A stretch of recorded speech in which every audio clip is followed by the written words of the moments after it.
La paix silencieuse du cœur.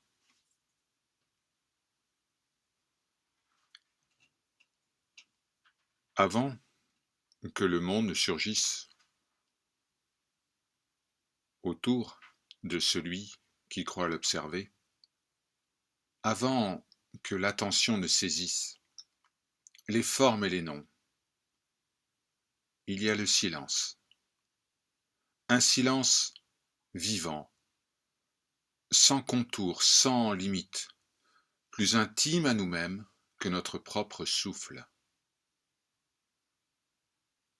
Les pères du désert l'ont nommé Hesychia tis Chaldias, la paix silencieuse du cœur. La demeure lumineuse où Dieu se révèle non comme un autre, mais comme l'être même qui ne voit que lui-même. De génération en génération, certains ont gardé ce secret dans les montagnes de l'Athos, au sein du désert d'Égypte, dans les refuges inaccessibles des sages de l'Inde, et jusqu'au sanctuaire du Saint-Temple de Chidambaram, où la danse éternelle révèle que le cœur de l'homme est le palais du Seigneur. C'est ici que se tient le commencement, non pas un événement inscrit dans le temps, mais une décision silencieuse de résider dans la demeure intérieure qui ne connaît ni naissance ni mort. Là où le cœur cesse de fuir vers l'extérieur, là où la quête s'épuise d'elle-même, une lumière douce se lève, non perçue par le regard, non imaginée par le mental. C'est la lumière de la métamorphose, la transfiguration éternelle. Ce que nous sommes réellement n'a jamais cessé de briller. Ainsi se présente la voie, non comme une nouvelle religion, non comme un héritage à défendre, mais comme une reconnaissance directe, simple et évidente. L'être est silence, et ce silence est amour. Ce prologue est une invitation à s'asseoir dans la profondeur du cœur, à écouter la paix qui sous-tend toute parole et à laisser la grâce accomplir son œuvre. Celui ou celle qui demeure dans ce silence voit que rien n'est séparé. La prière du cœur et la connaissance de ce qui est sont une seule et même lumière. Et le monde, qui semblait lourd et opaque, devient alors un chant discret, semblable au murmure entendu par Élie au mont Sinaï. Ce murmure dit « Tu es cela ».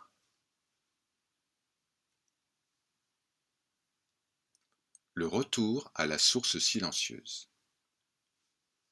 Le non-mouvement est le substrat de tous les mouvements. Le regard est un avec la source silencieuse d'où semble naître toute perception. La plupart des êtres vivent tournés vers l'extérieur, attentifs aux formes, aux visages, aux événements, sans jamais regarder celui qui regarde. Pourtant, c'est en retournant l'attention vers ce que nous sommes réellement que s'ouvre le chemin sans chemin. Les pères du désert appelaient cela veiller à l'attention dans le cœur. Dans la tradition védique, la même vérité se dit « tourne-toi et vois ce qui voit. Le chemin est le même, la reconnaissance que le point le plus intime de notre être n'est ni une pensée, ni une émotion, ni un effort, mais une présence totale, silencieuse, immobile, que rien ne peut troubler. La perception du monde. Lorsque les yeux s'ouvrent, le matin, le monde apparaît. Il semble vaste, multiple et changeant.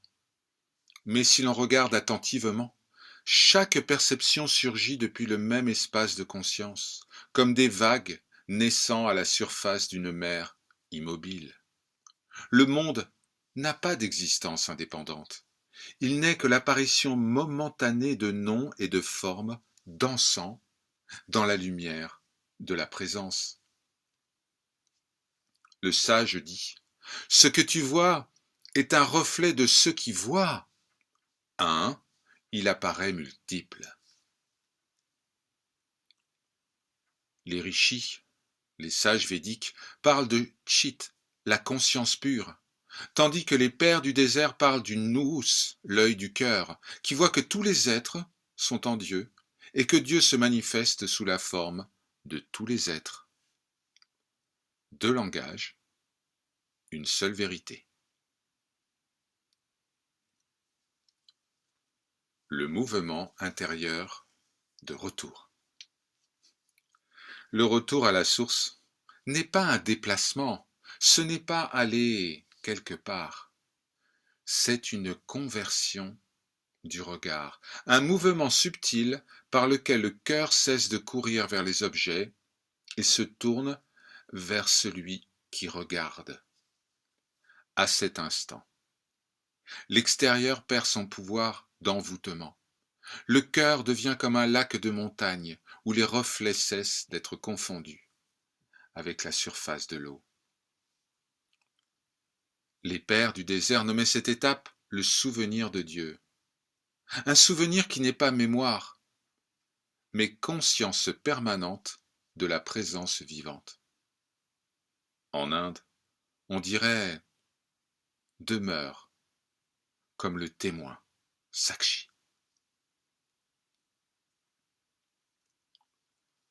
L'abandon de l'effort.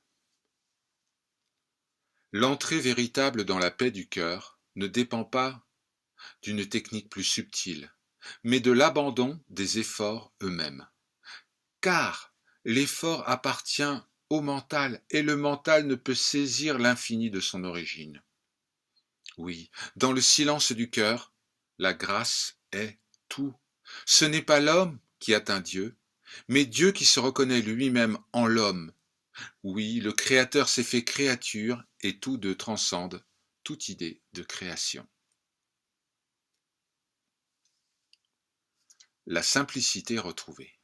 Lorsque l'attention s'établit dans la moté, la demeure intérieure, le saint des saints du temple de Chidambaram, la vie retrouve sa simplicité originelle. Les pensées viennent et s'en vont comme des oiseaux traversant le ciel. Les émotions perdent leur poids. Les peurs s'évanouissent d'elles-mêmes, car elles ne trouvent plus de surface où se poser. Alors, s'ouvre une joie tranquille, sans objet, sans cause. Les pères l'appelaient la joie hésicaste et les sages de l'Inde Ananda, la félicité de l'être. Cette joie est le signe que la conscience se reconnaît elle-même. La renaissance de la vision intérieure. La vision véritable ne se produit pas dans les yeux, mais dans le cœur. Elle ne projette pas d'image, mais révèle une connaissance directe de l'unité de tout ce qui est. Cette vision est la première forme de la métamorphose intérieure. Elle dévoile que la lumière que nous cherchions est notre propre nature. Celui qui prie n'est en vérité jamais séparé de celui qui entend la prière.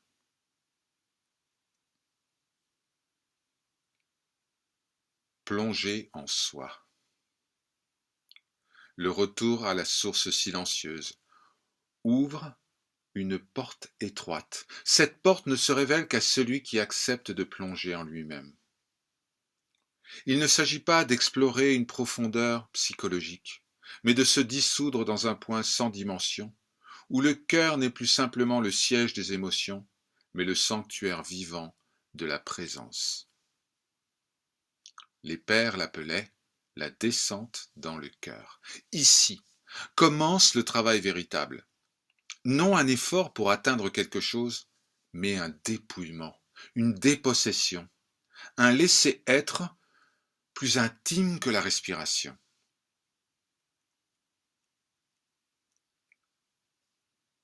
Le franchissement du voile.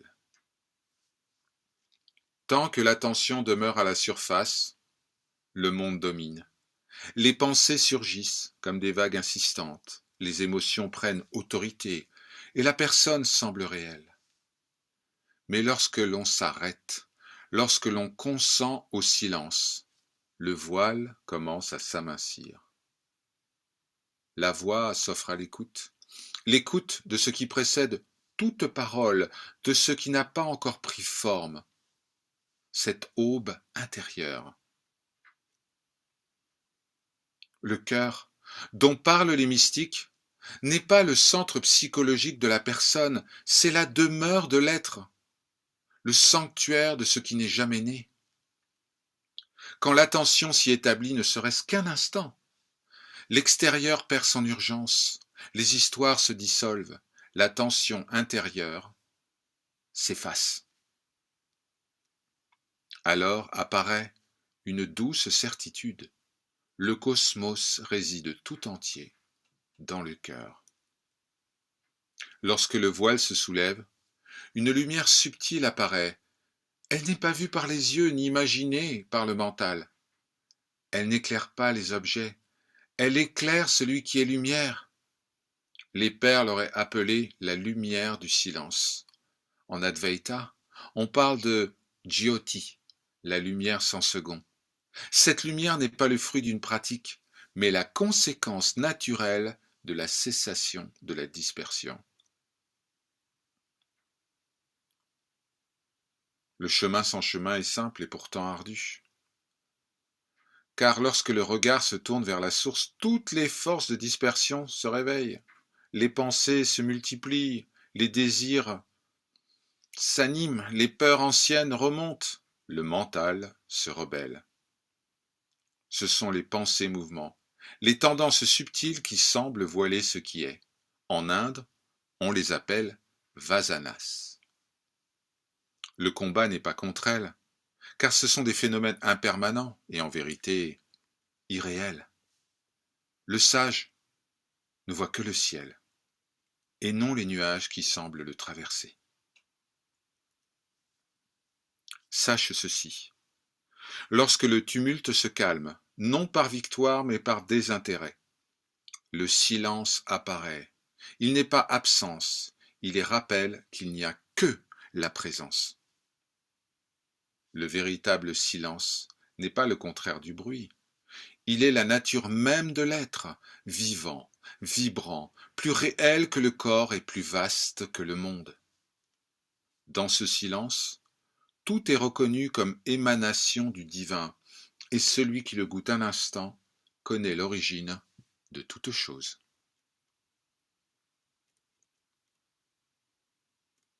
Raja dit.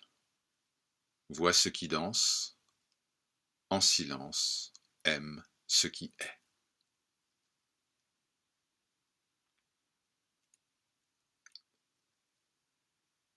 Vivre ce qui n'a jamais été perdu. Quand le voyage sans déplacement s'accomplit, même brièvement, le monde n'est plus vu de la même manière. L'autre n'est plus un autre. Les événements ne sont plus des menaces. Le temps perd son tranchant. Une douceur circule comme une eau fraîche dans un désert ancien. C'est le parfum ineffable de la métamorphose. L'être se reconnaît en tout, La prière devient respiration, la respiration devient offrande, et la vie entière devient un oui silencieux. Tu le sais, la vraie connaissance ne s'acquiert pas, elle se révèle. Elle se lève comme l'aube sur un paysage déjà présent, mais que la nuit empêchait de voir. Et les pères disent que toute connaissance spirituelle est illumination. Les sages de l'Inde l'appellent jnana, la connaissance de ce qui est. Aucun de ces deux mots n'indique un effort, mais la dissipation d'un voile. Ces paroles évoquent cela. La connaissance non apprise, celle qui jaillit du silence du cœur comme une source d'eau vive. Voilà. Voilà ce qu'est l'illumination. Il est temps de mettre fin aux opinions. Le mental se nourrit d'idées, de comparaisons, d'explications et d'analyses. Il veut comprendre pour se rassurer, accumuler des savoirs pour se sentir exister. Mais la connaissance véritable n'est pas de l'ordre des pensées, elle ne dépend ni d'un raisonnement, ni d'une doctrine, ni d'un héritage religieux. Les pères du désert affirmaient, celui qui connaît le Seigneur ne connaît rien d'autre. Cela ne signifie pas ignorance du monde, mais liberté par rapport à lui. Les sages de l'Inde disent la même chose. Le connaissant devient comme un enfant sans défense, sans crainte et sans prétention. Lorsqu'on réside dans la demeure intérieure, moté en grec, les opinions se désagrègent d'elles-mêmes, comme la fumée d'un feu qui s'éteint. Il ne reste que l'être. À vrai dire, il n'y a jamais eu que l'être. Le dévoilement du cœur. La tradition hésicaste parle du voile qui descend dans l'intelligence qui prend place dans le cœur. C'est là que commence la vision intérieure, là que la prière devient respiration, là que Dieu se montre, non comme un objet de croyance, mais comme la vie même. Dans la tradition védique, il est dit que le mental retourne à la source comme un fleuve retourne à la mer. Les deux, la tradition du mont Athos et celle du temple de Chidambaram, disent la même chose. La séparation imaginaire se dissout, et avec elle, la peur essentielle. Dans la paix silencieuse du cœur, Hesychiatis Chaldias, tout ce qui semblait demander une réponse se tait, et tout ce qui est vrai se révèle sans être cherché.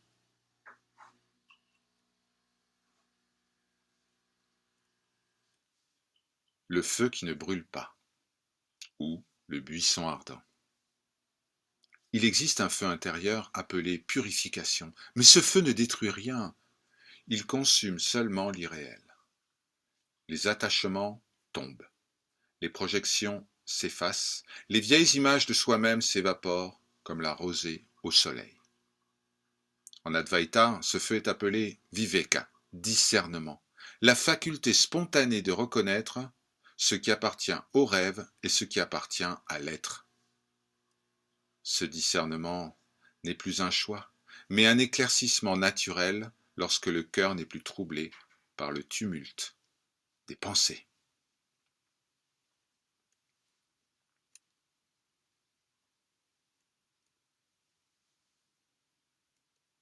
La vision non duelle. À ce stade, la vision, théoria, émerge naturellement. Elle n'est pas vision de quelque chose, mais vision qui voit ce qui voit. L'œil intérieur voit que le monde entier est fait de la même lumière que le cœur, que l'autre n'est pas autre, que Dieu ne vient pas, il est. Le monde est son éclat, comme la danse éternelle à Chidambaram est l'expression du silence parfait. Nos sages disent, le soi regarde le soi sous la forme du monde, et depuis le sommet de la sainte montagne, une voix proclame, là où est la lumière du cœur, tout est lumière. Deux traditions, une seule reconnaissance. La vraie connaissance, tu le sais, n'est pas un objet de fierté. Elle rend humble, attentif et silencieux. Elle ne s'accumule pas, elle se donne, comme la lumière d'une lampe qui n'essaye pas de briller, mais éclaire naturellement. Elle nous rappelle que nous sommes ce que nous contemplons, silence, paix, présence, amour. Ainsi, la connaissance, qui semblait être l'objet de la quête, est en réalité une offrande de la grâce à celui qui s'est laissé dépouiller de ce qu'il croyait être. Et chaque instant de notre vie, du plus simple au plus inattendu, devient alors un enseignement vivant, une théophanie, une bénédiction. Connais-toi toi-même et tu verras ce que tu connaissais toujours. Maintenant, écoute. La prière sans mots. Il existe une prière qui ne se dit pas, sans formule, sans intention. Une prière qui n'est plus adressée par une personne à ce qui n'est personne. Elle est la prière véritable, celle qui jaillit du cœur sans qu'aucune volonté personnelle ne la produise. Dans la tradition védique, elle s'appelle Mauna, le silence sacré, la communion de l'être avec lui-même. La prière est ce qui demeure quand celui qui priait disparaît. Au début du chemin, l'homme prie avec des mots, il invoque, demande, supplie et remercie. C'est bon, c'est juste, c'est humain. Mais lorsque le cœur s'apaise, quelque chose de plus profond apparaît. La prière cesse d'être un acte et devient un souffle de vie. La prière n'est plus répétée, elle est vécue. Elle n'est plus prononcée, elle s'exprime d'elle-même comme une douce ondulation qui ramène le cœur à la source. Laissez la prière agir. En Inde, il est dit demeurer en tant que soi. Prière suprême.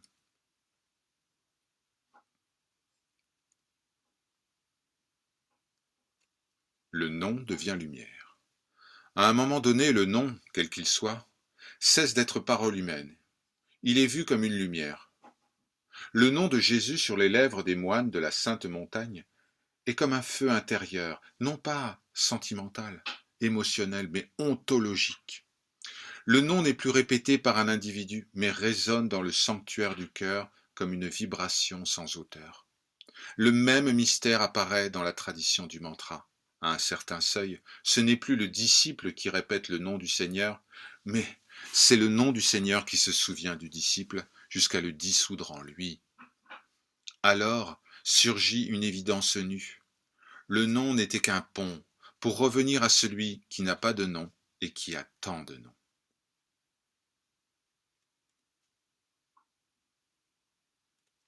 La prière sans mots n'est pas un effort, elle n'est pas une technique, elle n'est même pas spirituelle, elle est le mouvement naturel par lequel le cœur revient à lui-même.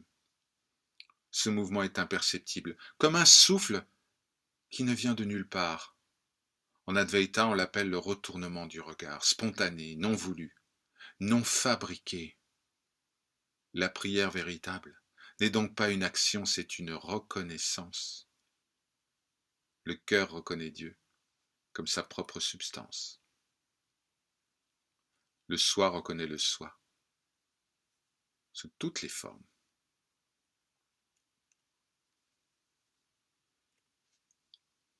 L'effacement de celui qui prie.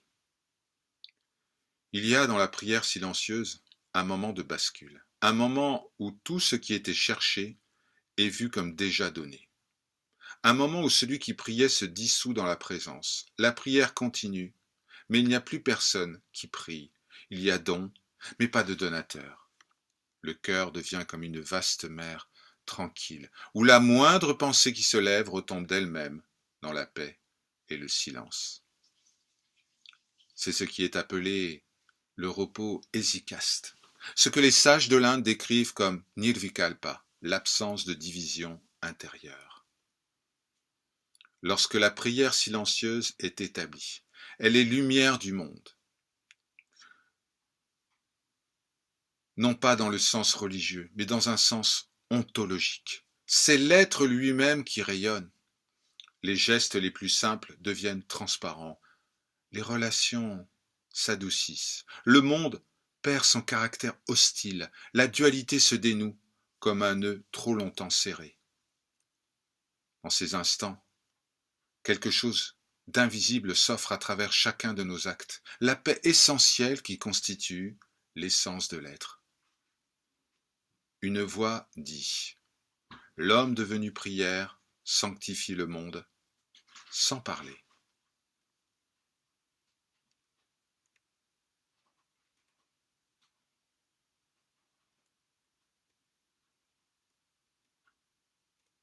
Puis on peut entendre : le sage n'enseigne pas par des mots, mais par son être.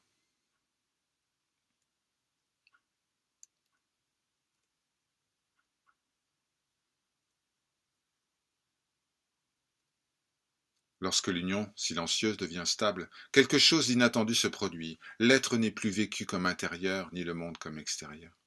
Tout apparaît dans un même espace de présence, clair, doux et sans centre.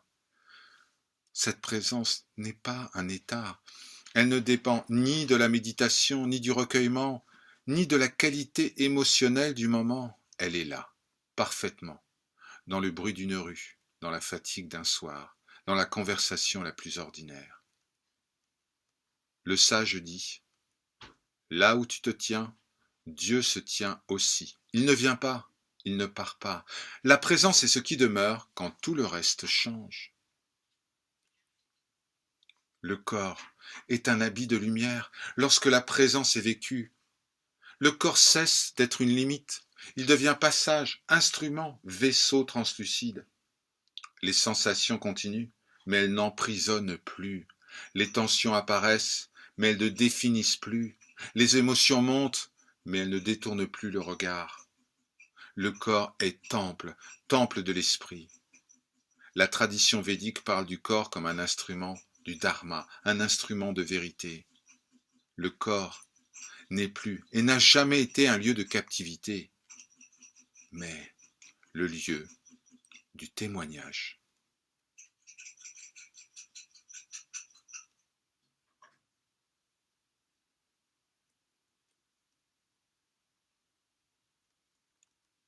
Écoute. Lorsque la présence est reconnue comme ce que nous sommes, elle devient demeure naturelle, plus intime que le souffle, plus stable que la montagne, plus douce que toute paix. Elle n'exige ni protection, ni maintien. Elle est ce qui reste quand rien n'est ajouté. La présence n'est pas un accomplissement spirituel. Elle est la simplicité de l'être. Lorsque tout ce qui n'était pas soi apparaît comme non-existence, la présence n'a pas de commencement. Elle apparaît lorsque cesse l'oubli. Le cœur est devenu temple. Le silence est la sainte demeure et la présence est évidente. Et celui ou celle qui cherche commence à disparaître, laissant place à ce qui est.